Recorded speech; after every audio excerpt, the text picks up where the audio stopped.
do have a moving body of water behind us, which I understand can draw spiritual energy. Spiritual energy can also be attracted to items and artifacts, which we have over 6,000 artifacts within this space itself, so it would make sense if such a thing was happening that this will be the area where it's centralized.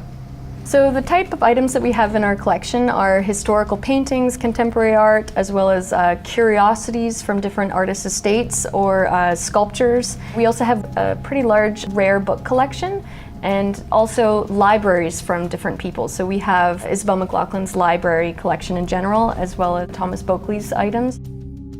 You know, I used to write just history books, but every time I was out there doing research, people would be telling me these stories about, you know, the spirit haunting a building or this or that. And, you know, I kept it always in the back of my mind. And then 20-odd years ago, I decided, you know, maybe I should really take a look at the subject matter and write about it. So that's when I really got started. And, of course, I've never stopped.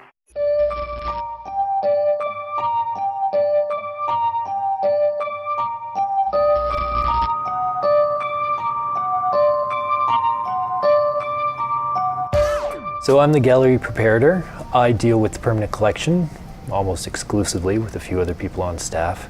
I spend a lot of time alone in the vault or in the workshops, building props and stands and things for upcoming exhibitions or preparing things to go out on tour. Pretty skeptical. I mean, I heard things that can't really be explained, but I find most things have a logical explanation behind them. So the first incident that I recall that made me question, I was actually leaving the vault area. There's two vaults kind of perpendicular to each other, which I have to turn around and close the door. When the door was only about 2 inches left open, I saw a shadow dart through the vault. So I opened the door again, went in to investigate, said hello. Now, the thing that was peculiar was the vault door was closed, so there was no way someone could move through that space. I then spent about 2 minutes trying to reproduce that shadow because that did not just happen, which was this black shadow and maybe embellishing, but was wearing like a hat and an overcoat. I was hired here at the gallery when I was 18. It was a funny start, but I was security and installations. So I was the one who would lock up at night. I was always the last one to leave the building.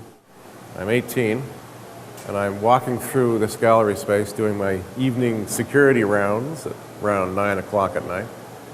And I'm stopped when I get about halfway into this room because I sense a presence in this corner. And I'm pretty certain I saw a shadow more than once in that corner, which was a elongated, definite kind of male presence. And I had a feeling he was wearing a hat. And I would not pass the corner. I would not go downstairs in that direction to do my evening rounds. I would go down the other stairway, which was on the other side of the building, look around, lock the doors, and then get out. It would have been right about here, standing, motionless, and not uttering a noise, not a word, just staring, very unnerving. Do you know who Terry Boyle is? Terry Boyle used to work here too. Years later, he became really interested in ghost stories, and he has actually written a couple of books. Well, it's 40 years later. I'm a Canadian author these days with 22 books written. But back in the 70s, I worked at the Robert McLaughlin Art Gallery as a gallery assistant and handled the security at night in the gallery. Your call today certainly reawakens some of those times for me. It was a small gallery. There was Alan Walkinshaw and Sean McQuaid, who was an artist, and myself, and we all worked at the gallery. I recall now when you mentioned it that Alan and Sean had talked about this figure that they had seen either in the stairwell or in the work area, which was kind of like a storage area in the basement of the gallery at the time where a lot of the framing was done, and this figure was seen wearing a top hat. You couldn't make out who it was. It was a bit of an eerie place to work alone at night, Not that I heard any doors opening or closing, but, just a feeling like, are you really alone? I mean, it was interesting to be asked to participate in this because I hadn't really thought about it for a long time. And I can actually feel that image or that presence is still strong.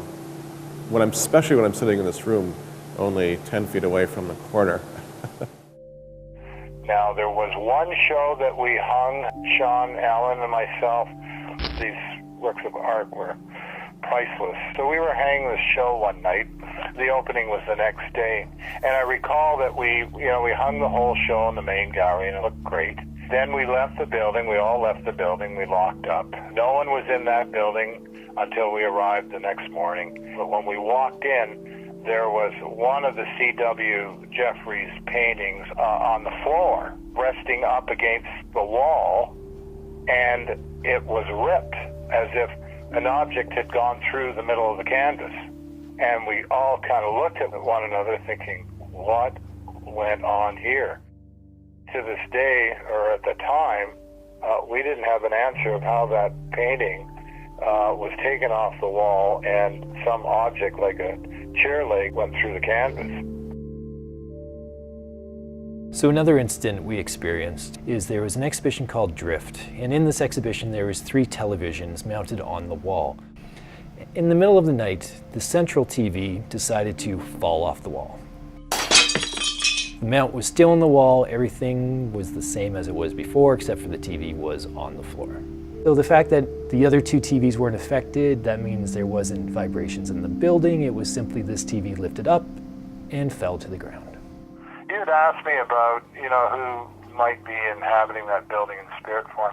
And I mentioned maybe Alexander Luke could be coming and going. I mean, her collection of artwork is in the main collection, right? And Robert McLaughlin as well, or what was there before the gallery was ever built.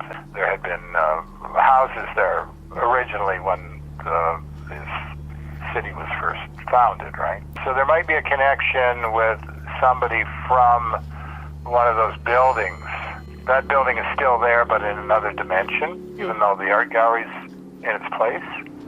So sometimes you often encounter this where you'll move through time. I accept them. If I can try to find the logical solution, I do. I don't let it creep me out anymore. It's just that happened and we move on. I certainly believe in another dimension. And it's really interesting that you really kind of jolted me today with your call about the gallery, because I hadn't thought about that for years. Now I'm thinking, yeah, there is something there. Yeah.